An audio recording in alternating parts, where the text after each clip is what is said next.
Okay, where's the histogram? I can raise the black a little. Okay.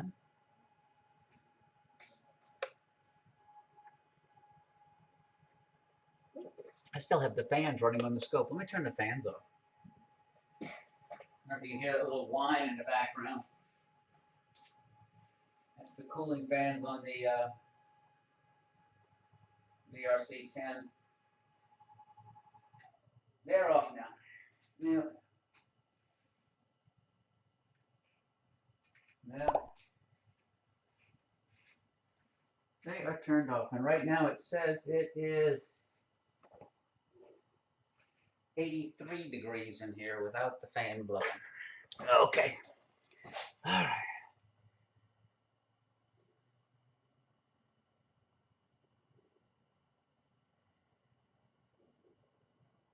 I can still smell. They must have shot a bunch of fireworks at the start of the game because I can still smell the gunpowder in the observatory. Let me see if I can. Oh, great. Let me see if I can get to that twin globular cluster at the tip of the teapot. That is one of my favorites. I don't know if it'll be behind a tree or open. Let's see. Slew to and telescope slew into target. Telescope slew complete. Oh, that'll be in the clearing. Yeah, there's two globules right at in the spout of the teapot. There they are. The one on the left is in on the left one. The big one is NGC 2415, and the little small one is 6529.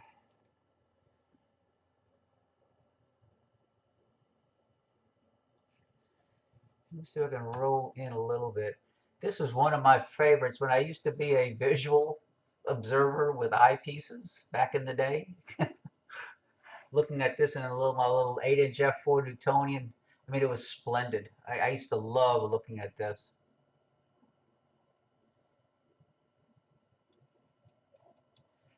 Let me see if I can increase the exposure a little bit. Why will this not go up here? Stop. Let's go to 10 seconds. I'm looping at 10 seconds.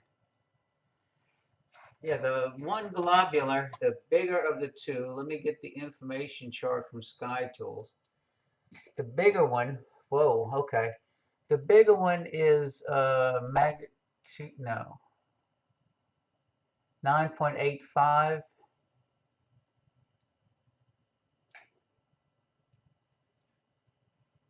No, that's not it. I want it, that's a variable star.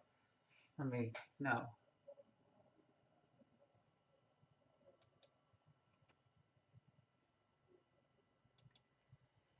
NGC 6522, that's the bigger of the globs, is magnitude 9.4. And that's the one at the bottom. I mean 9.9, size 9.4 minutes. 15% of a degree. And what is the other ones?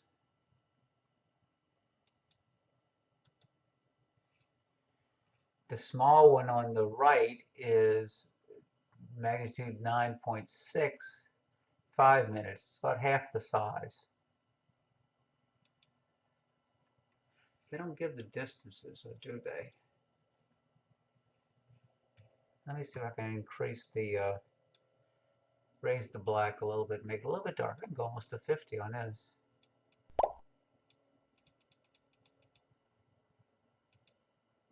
Okay. But yeah, that's both globulars right there. And they're just off the tip of the teapot.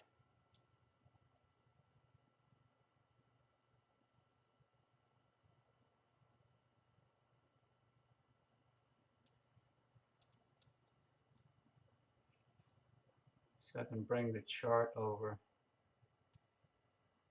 so you can see where I'm aimed.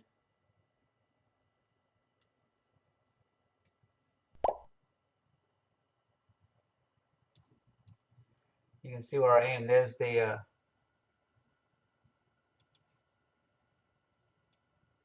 I mean, this is the spout of the teapot right here, and the globules are right off the tip.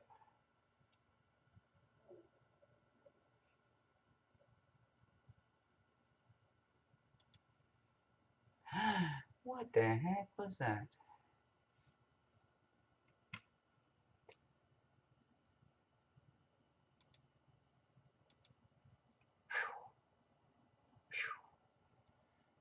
Let me move this back over where it belongs.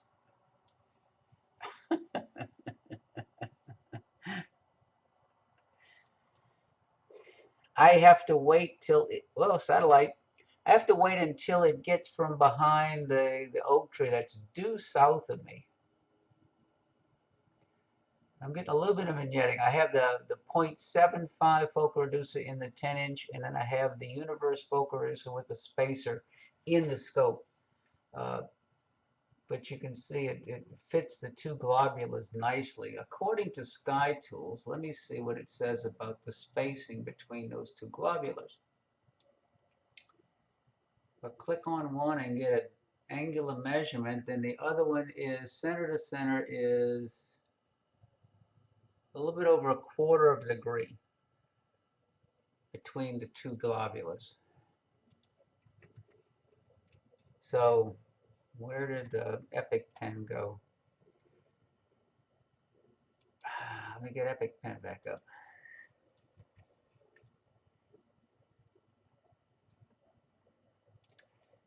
So from here to here is about,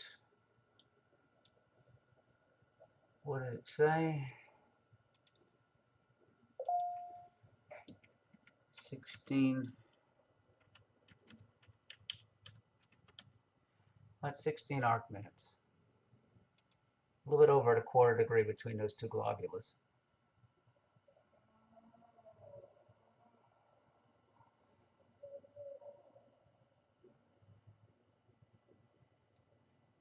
So let's see what else I can possibly look for.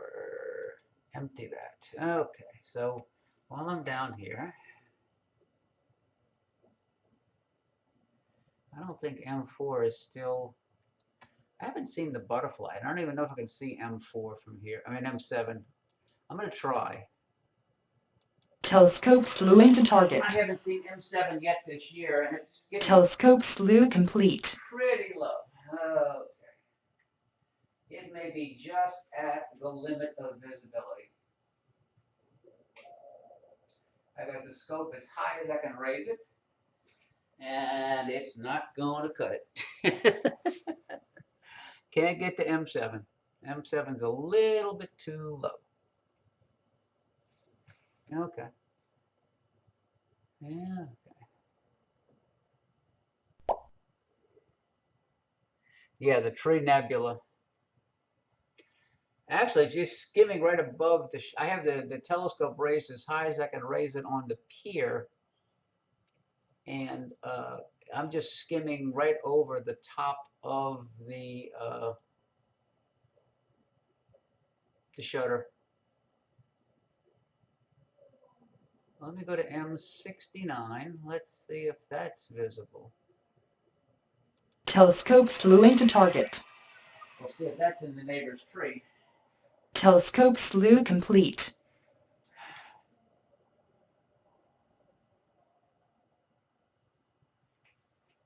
I gotta cut down the neighbor's tree when he's not looking. Well, this is M69.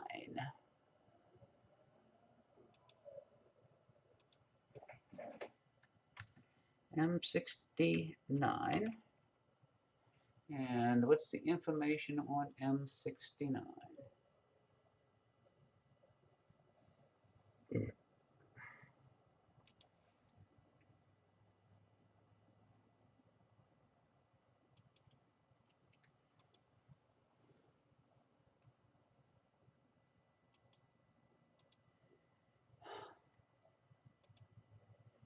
Come on. Where is it?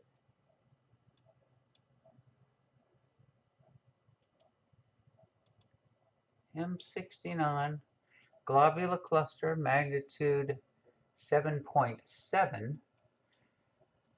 It is 23,000 light years from Earth. I'll zoom in a little. And it's how far from Earth?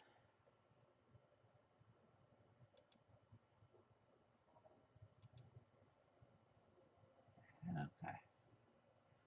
And I think it is passing in front of the tree nebula. Yeah, you can see the tree.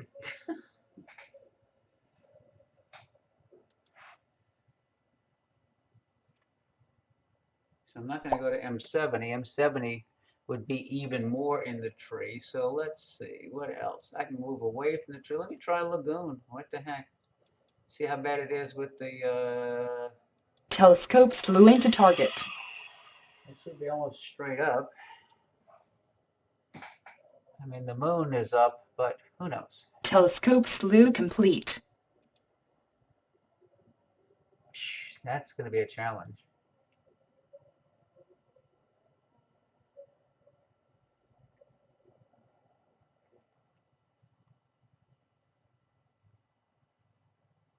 Wow, I don't see Lagoon at all. Did the moon wash it out that badly?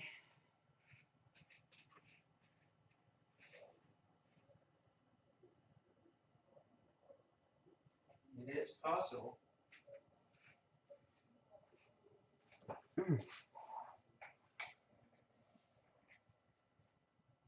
I don't even see a hint of Lagoon.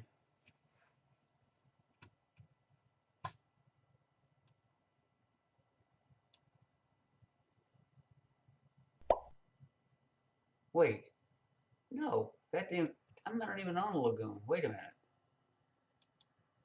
Whoa, okay. Telescope slewing to I target. was on an open cluster next to Lagoon.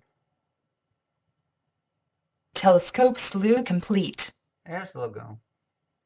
I'm using the 0.75x rich accretion 2-inch focal reducer in the scope itself. That changes the f8 to an f6. And then in the camera, the 16M, I have the universe focal reducer with spacer. So I'm probably down in the ratio around f3. But you can see I have some vignetting. Let me erase all of the text.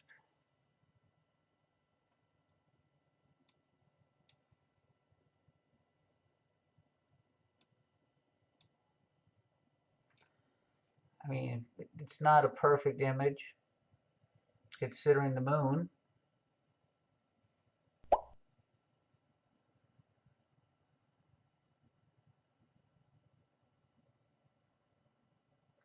The universe focal reducer and the 10mm spacer are both T-mount.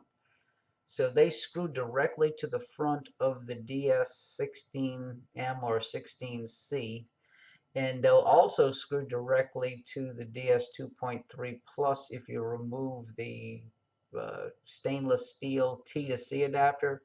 Then you can put the universe focal reducer and spacer directly on the front of the 2.3 Plus.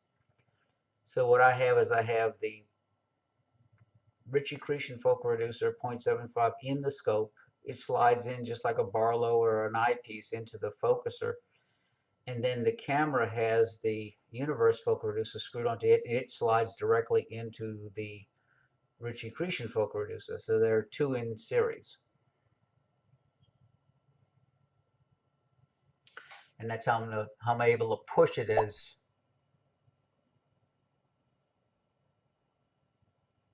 Yeah, it's easy to remove the stainless steel adapter. I have you loosen the two little recessed Allen screws using a 2mm Allen set. And then if you have those little filter lens spanners, you can unscrew it. If you're careful, you can use like paper clips or stuff and unscrew the stainless ring.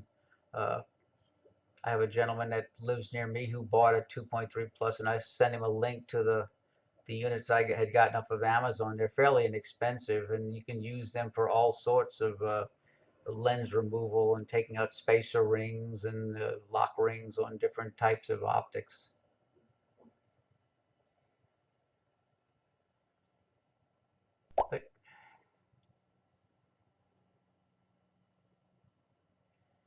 But yes, I slide the camera with the focal reducer all the way in until it touches the 2-inch Ritchie-Chrétien 0.75 focal reducer. And I still have, let me see, what's the, it's funny, with the Ritchie-Chrétien focal reducer in and the Universe focal reducer in, I am racked out almost 2 inches. I still have 2 inches of in-focus travel on the focuser, even with all of those focal reducers and spacers in. Now I do have all of the rings off the back of the scope.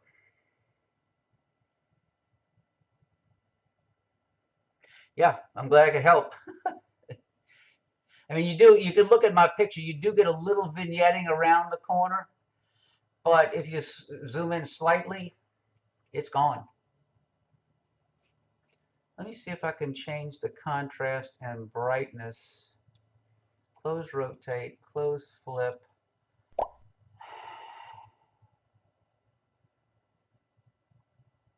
Yeah. I had put one of those collimating rings on to help collimate the focuser, but that added, oh God, about 3/4 of an inch of length. And I took it out because I was able to shim the focuser to get it perfect. I wanted all the in-focus travel I could get. Let's see, if I increase the gamma, let me go to 1.0, 1.1, it should get darker. Let's see what happens with the next one. Yeah, it got darker. Okay, good. Let me go to 1.15 for the next one. Yeah, this is 10 seconds. And maybe I'll try 15. Stop, go to 15. I got the gain to max. Okay, I went to 15 seconds max gain. And I have not applied a dark.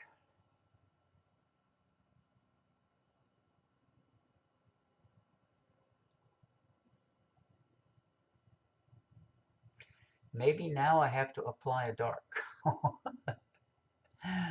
Or I have to change the histogram. No, that may be too long of an exposure for the skies. Let me go back to 10. 10 was probably as good as I'm going to get. Well, let me see. I'm not going to use digital binning tonight. Dark field, import. I want to desktop. I want a DS16m dark field.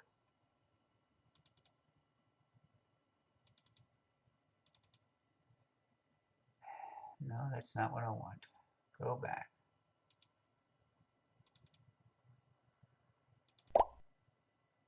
(16m), exposure 15 seconds, histogram 25 to 150, gain at 20. Okay, I'll use that dark. Okay, let's see. Hey, Brian. DS16m. The monochrome version of the 16 megapixel.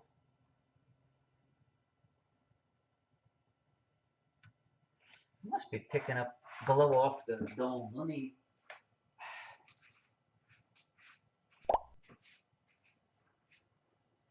Yeah, I'm getting glow off the shutter. Let me turn the dome a little.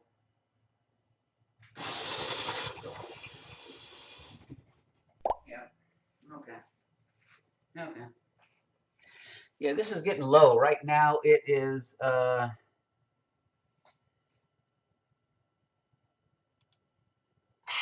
didn't want to do that. Right now I am 27 degrees up and azimuth 211. So it's setting down in the sky glow of Slidell.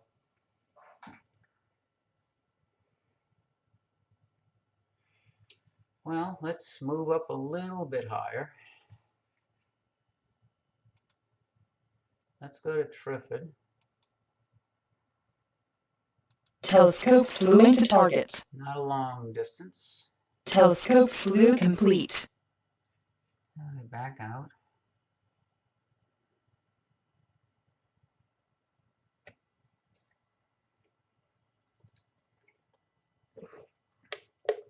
There it is, right in the center.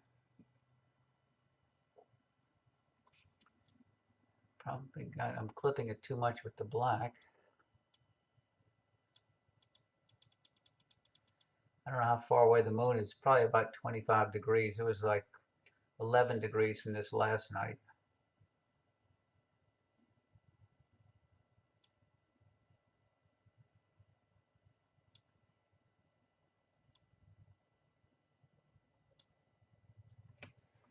So, I mean, we're battling the moon.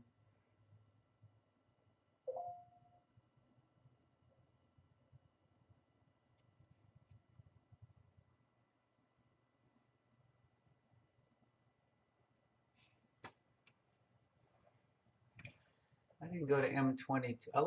I haven't gone to M28 yet. M28 is a nice globular, small globular. Telescope slewing to target. A little bit further east of the Trifid. Telescope slew complete. And there it is, right in the center. Hey, well, yeah, this is M22. Let me put a little text in. M28, I mean, M28.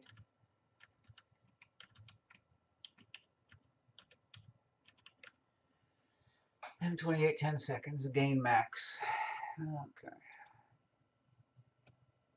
Okay.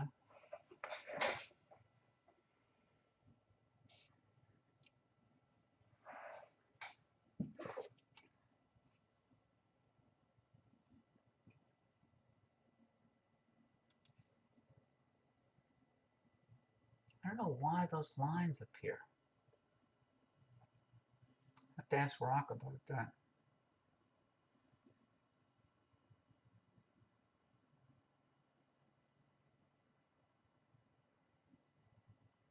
But you can zoom in. It's 100% zoom.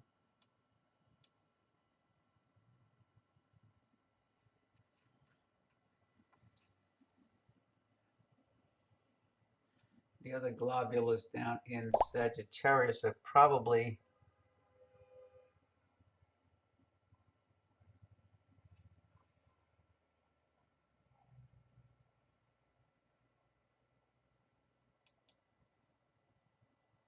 Telescope slewing to target. big slew over at M20.